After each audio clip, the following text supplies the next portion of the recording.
నమో బుద్ధాయ. జై భీమ్, జై భారత్, జై సంవిధాన్. తథాగత భగవాన్ బుద్ధుడు సామ్రాట్ అశోక్ చక్రవర్తి వారసులకు, బోధిసత్వ బాబాసాహెబ్ అంబేద్కర్కు ప్రణామాలు తెలియజేస్తున్నాను. బహుజన యుద్ధవీర్ యూట్యూబ్ ఛానల్కు స్వాగతం పలుకుతున్నాను. ఈ ఛానల్ను ప్రమోట్ చేయండి, లైక్ చేయండి, షేర్ చేయండి. సమాజం అందరికీ తెలియచేస్తారని చెప్పి విజ్ఞప్తి చేస్తున్నాను. ఈరోజు అనాదిగా రిక్రూట్మెంట్స్, ఉద్యోగాల భర్తీ ఏదైనా సరే దొడ్డిదారే. గతంలో ఏదో ట్రాన్స్పరెంట్గా ఉండేదండి మా కాలంలో. ఇప్పుడు మొదటి నుంచి ఈ భారతదేశంలో రిక్రూట్మెంట్స్ అన్నీ, ఉద్యోగాల భర్తీ ఏదైనా సరే దొడ్డిదారే. ఆ కారణం చేతనే లెక్కలు వైట్ పేపర్ పబ్లిష్ చేయట్ల ప్రభుత్వాలు. ఎందుకంటే అది చేస్తే ఎస్సీ, ఎస్టీ, బీసీలు ఎన్నెన్ని ఉద్యోగాలు సాధించారు, మొత్తం ఉద్యోగాలన్నీ, వీళ్ళు రిజర్వ్డ్ కేటగిరీ వారు ఎన్ని ఉద్యోగాలు సాధించారు, ఆధిపత్య కులాలు ఎన్ని ఉద్యోగాలు సాధించారో లెక్కలు తీస్తే ఈ దేశంలో ఉద్యోగాల్లో ఎవరున్నారు, ఎందుకుంటున్నారు, ఈ అంశం మీద ఈరోజు మాట్లాడాలని చెప్పి నేను భావిస్తున్నాను. అంటే ఒక విషయం మీద క్లారిటీ వచ్చిందనుకోండి, ఇలాంటి పరిస్థితి గతంలో కూడా ఉండేది కదా అని మనం భావించవచ్చు. ఇప్పుడు ఏపీపీఎస్సి గ్రూప్ 1 నుంచి డిఎస్సి వరకు ఉద్యోగాలు ఎవరికి ఎలా నిబంధనలు ఉల్లంఘించి డబ్బు కనెక్షన్లో నడిచే రిక్రూట్మెంట్ వ్యవస్థ. వైసీపీ వాళ్ళు డిఎస్సి అని గొడవ చేస్తున్నారు, టీడీపీ వాళ్ళు గ్రూప్ 1 అని చెప్పి గొడవ చేస్తున్నారు. అంటే రెండు ఒకటే పద్ధతిని అనుసరిస్తూ ఉంటాయి. డిపార్ట్మెంట్ ఏదైనా సరే పాలక కులాలు తమ ప్రభుత్వానికి ప్రభుత్వ ఉద్యోగుల అండగా ఉండే విధంగా తమ కులాల వారిని నియమించుకుంటానికి రాజకీయంగా recruitment selection committee, interview board తమ గుప్పెట్లోనే పెట్టుకుంటున్నారు.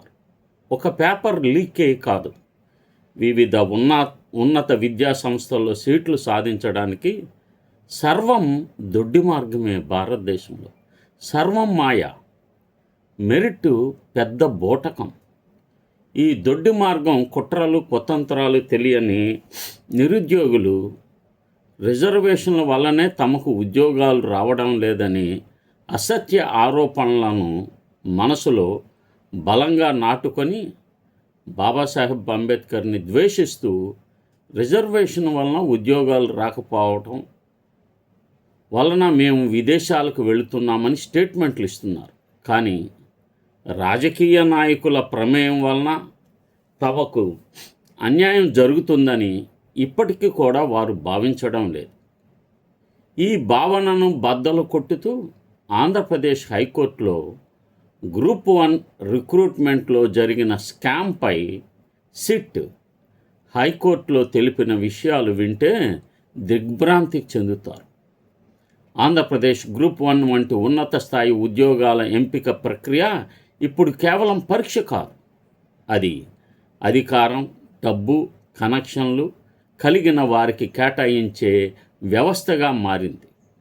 ఏపీపీఎస్సి గ్రూప్ 1 నోటిఫికేషన్ 27/2018పై స్పెషల్ ఇన్వెస్టిగేషన్ టీమ్ సిట్ సమర్పించిన 142 పేజీల తుది నివేదిక ఈ వాస్తవాన్ని మరోసారి నిర్ధారించింది. ఇది కేవలం ఒక పరీక్షలో జరిగిన అవకతవకల కథ కాదు. ఇది ఆంధ్రప్రదేశ్లోనూ దేశవ్యాప్తంగా నడుస్తున్న రిక్రూట్మెంట్ వ్యవస్థల్లోని కుళ్ళు. సిట్ నివేదిక చెప్పింది ఏమిటంటే, సిట్ దర్యాప్తులు తేలిన విషయాలు భయంకరం. ఎంపికైన 165 మంది అభ్యర్థుల్లో 96.97% మంది జవాబు పత్రాల్లో ఆల్టరేషన్స్, ఓవర్ రైటింగ్ ఉన్నాయి.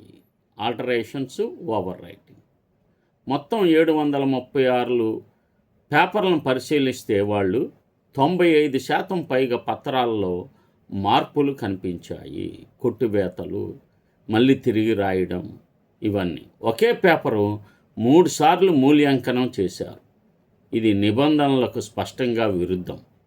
రీకౌంటింగ్ మాత్రమే అనుమతి ఉంది, రీవాల్యుయేషన్ నిషేధం.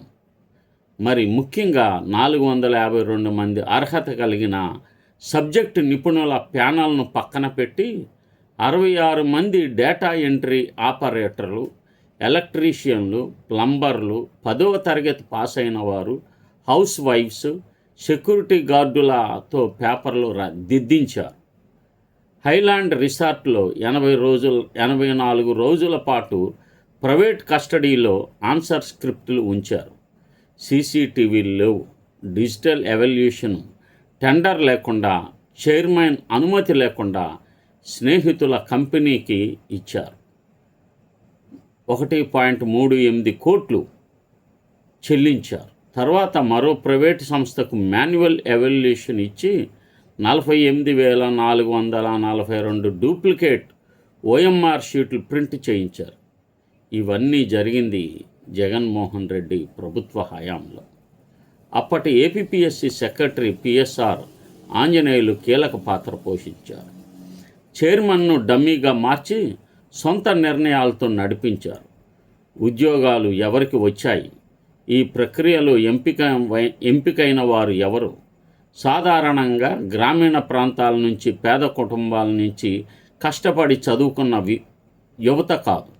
డబ్బున్నవారు, రాజకీయ కనెక్షన్లు ఉన్నవారు, మార్గాలు తెలిసిన వారు మాత్రమే. గ్రూప్ 1 వంటి పోస్టులు డిఎస్పి, ఆర్డీఓ, ఇతర ఉన్నత పదవులు ఇప్పుడు అధికార వర్గాలకు, ప్రభావవంతమైన కుటుంబాలకు చెందిన వారికే చెందుతున్నాయి. ఇది కేవలం ఊహాగానం కాదు. సిట్ నివేదికలోని మార్పుల నమూనా. అనర్హులతో జరిపిన మూల్యాంకనం, ప్రైవేటు ఏజెన్సీల ద్వారా జరిగిన ప్రక్రియ, ఇవన్నీ ఈ వాస్తవాన్ని నిర్ధారిస్తున్నాయి. దీని వెనుక ఉన్న శక్తులు, ఇది ఒక ఆంజనేయులు లేదా ఒక కంపెనీ విషయం కాదు. ఇది వ్యవస్థాగతమైన బ్రూటాలిటీ. అధికారంలో ఉన్నవారు, వారి అనుచరులు, ప్రైవేట్ ఏజెన్సీలు, మధ్యవర్తులు, ఇందులో అందరూ భాగస్వాములే. డబ్బు చెల్లించి సరైన మార్గం ద్వారా మార్కులు పెంచుకునే వ్యవస్థ నడుస్తుంది. హైకోర్టు ఆదేశాలున్నా, నిబంధనలున్నా అవి కేవలం కాగితాలపైనే ఉంటున్నాయి. ఇది కొత్తది కాదు, దేశవ్యాప్త వ్యాధి. ఆంధ్రప్రదేశ్లోనే కాదు, దేశవ్యాప్తంగా హయ్యర్ లెవెల్ ఎగ్జామ్స్లో ఫ్రాడ్ మామూలు అయిపోయింది. పేపర్ లీకులు, ఓఎంఆర్ మార్పులు, ఫేక్ ఎవాల్యుయేషన్లు, ప్రైవేట్ ఏజెన్సీల ద్వారా మూల్యాంకనం, ఇవన్నీ ఎక్కడైనా కనిపిస్తున్నాయి. ఆంధ్రప్రదేశ్ డిఎస్సి 16 ఉద్యోగాల స్కామ్ కూడా ఇదే తరహాలో సాగింది. 16,000 ఉద్యోగాలు ఎలా భర్తీ అయ్యాయో సిబిఐ దర్యాప్తు జరిగితే మరిన్ని షాకింగ్ విషయాలు బయటపడతాయి. ఇది ఒక పరీక్ష కాదు, ఇది నిరంతరం కొనసాగుతున్న వ్యవస్థాగతమైన అవినీతి. డబ్బున్నవాడు, సరైన సోర్స్ ఉన్నవాడు మాత్రమే ఉద్యోగం పొందగలుగుతున్నాడు. కష్టపడి చదువుకున్న సాధారణ యువతకు మార్గం మూసుకుపోతుంది. ఇది కేవలం న్యాయ లోపం కాదు, ఇది సామాజిక అన్యాయం. అధికారం, సంపద కలిగిన వర్గాలు తమ స్థానాలను మరింత బలపరుచుకుంటున్నాయి. మిగతా వారు బయటే ఉండిపోతున్నారు. సిట్ నివేదిక ఇప్పుడు హైకోర్టు ముందుంది. సెప్టెంబర్లో తదుపరి విచారణ జరుగుతుంది.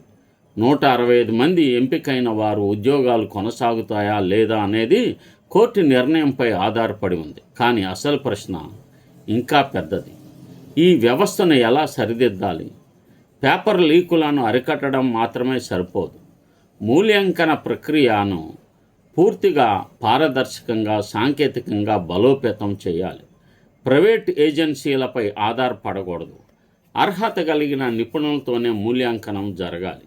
అన్నిటికంటే ముఖ్యంగా రాజకీయ జోక్యం లేకుండా స్వతంత్రంగా నడిచే వ్యవస్థ కావాలి. లేకపోతే గ్రూప్ 1 డిఎస్సి ఇతర పోస్టులు అన్నీ డబ్బు అధికారం ఉన్నవారికే చేరుతూనే ఉంటాయి. సాధారణ యువతకు అర్హత అనే మాట కేవలం నినాదంగా మిగిలిపోతుంది. హైకోర్టు తీర్పు ద్వారా ఏపీపీఎస్సి ద్వారా నియమించబడ్డ వారందరినీ ఉద్యోగాల నుండి తొలగించి మరలా తెలుగుదేశం వారికి ఉద్యోగాలు కట్టబెట్టడానికి ఇంకొక ప్రయత్నం ఆంధ్రప్రదేశ్లో జరగవచ్చేమో. ఇది మనం ఇలా జరుగుతుందని చెప్పలేము, కానీ మరలా ఈ పోస్టులు అన్నీ రద్దు చేస్తే హైకోర్టు తీర్పు ద్వారా మరలా మరొకసారి రిక్రూట్మెంట్ జరిపి మరలా ఇదే మార్గంలో, కొత్త మార్గం ఏముండదు. ఎందుకంటే వీళ్ళకి తమ ప్రభుత్వాన్ని స్థిరపరచుకోవటానికి ఉద్యోగుల ఉన్నత స్థాయి ఉద్యోగుల అండదండలు కావాలి. కనుక తమ వారిని కీలకమైన ప్లేసెస్లో, కీలకమైన చోట నిలబెట్టుకోవాలంటే తమ కులస్తులే ఉండాలి. తద్వారా ప్రభుత్వాలు దృఢంగా ఉంటాయని పాలక కులాలు భావిస్తాయి. ఈ వ్యవస్థకు ముగింపు పలకాలంటే ఈ బహుజనులు మన ఓటు మనం వేసుకోవాలి, మన పాలన మనం చేసుకోవాలి.